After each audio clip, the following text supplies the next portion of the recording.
Hello everyone. तो class 11th NCERT में देखते हैं chapter number 5 that is morphology of the flowering plants.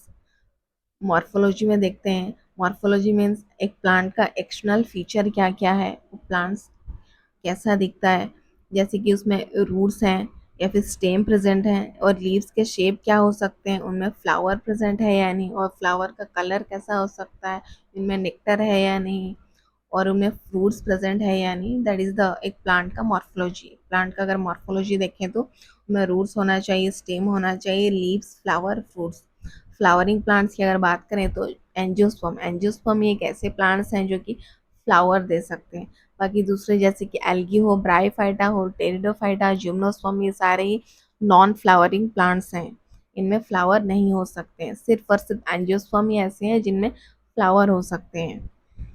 Angiosperm shows such a large diversity in external structure or morphology. They all are characterized by the presence of roots होना चाहिए, stem, leaves, flower और fruits. Then अगर plant की बात करें तो plant के अगर एडेप्टेशन की बात करें, different different plant different different habitat में अडेप्ट करता है।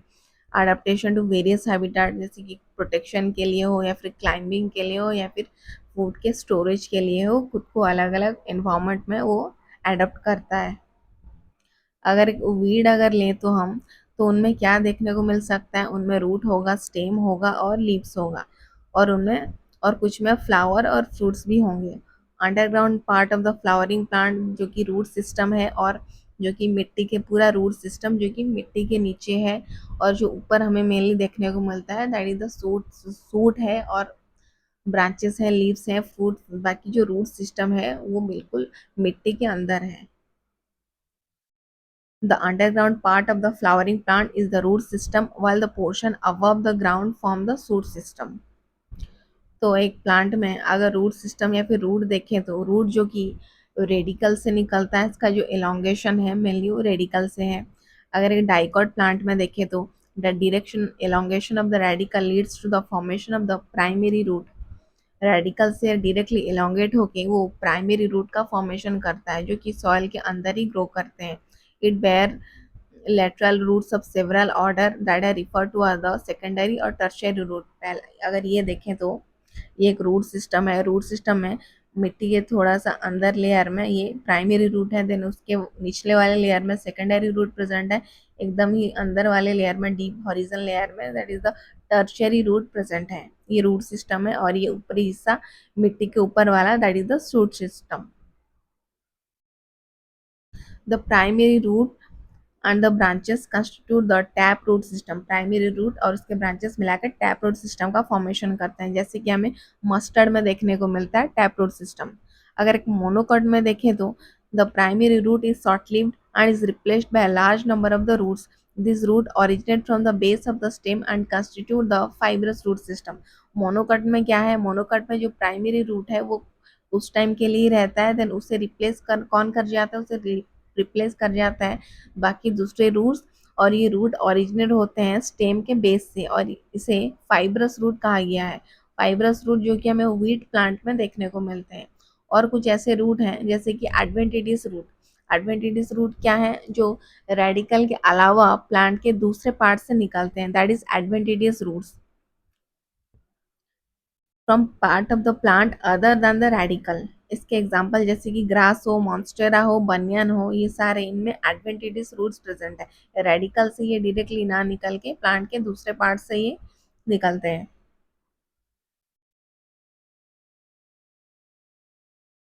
देन देखते हैं region of the root. The root is covered at the apex by thimble like structure called the root cap. Root के सबसे एपेक्स पार्ट में ये रूट कैप प्रेजेंट है। रूट कैप क्यों प्रेजेंट है, ये रूट को प्रोटेक्शन प्रोवाइड करता है, protect the tender apex of the root and it makes its way through the soil. और रूट कैप के थोड़े से ऊपर ही फ्यू मिलीमीटर अबव एक है region of the meristematic activity. ये मेरिस्टेमेटिक एक्टिविटी या फिर मेरिस्टेमेटिक जोन प्रेजेंट है। इस जोन में क्या होता है, the cell of this region are very small. ये काफ़ी छोटा हिस्सा है, थीन वॉल्ड है विद डेंस प्रोटोप्लाज्म। इनमें काफ़ी डेंस प्रोटोप्लाज्म प्रेजेंट है, और मेरिस्टेमेटिक या फिर मेरिस्टेम होने की वजह से ही प्लांट कंटिन्यूसली ग्रो करता है।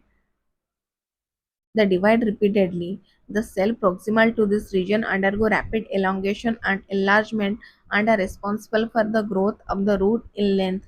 इस रीजन को रीजन ऑफ द एलोंगेशन कहा जाता है.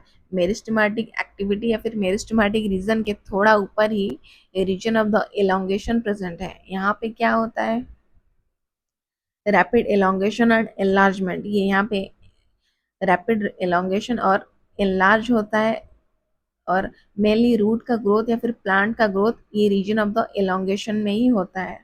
The cell of the elongation zone gradually differentiate and mature, hence this zone proximal to the region of the elongation called the region of the maturation. Then region of elongation के थोड़े ऊपर region of maturation present है. यहाँ पे root hairs present है. region of maturation में root hair present है.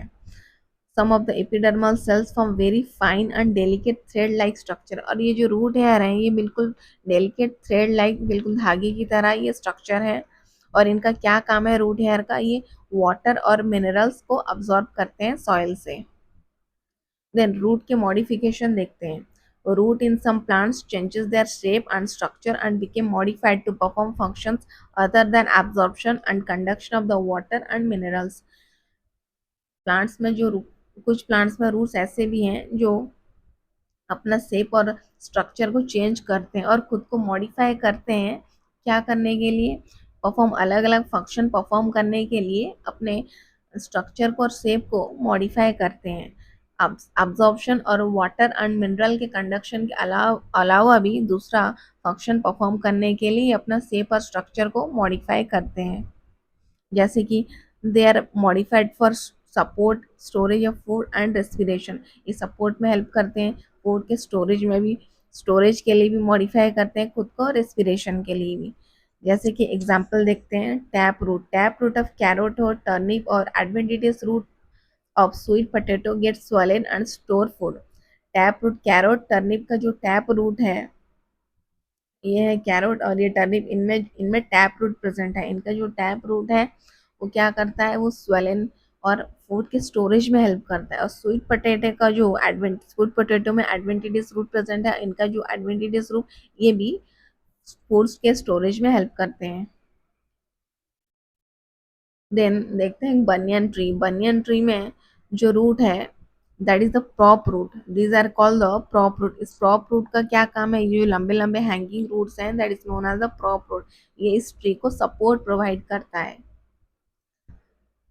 Then the stem of maize and sugarcane having supporting root coming out of the lower nodes of the stem. sugarcane में अगर देखें तो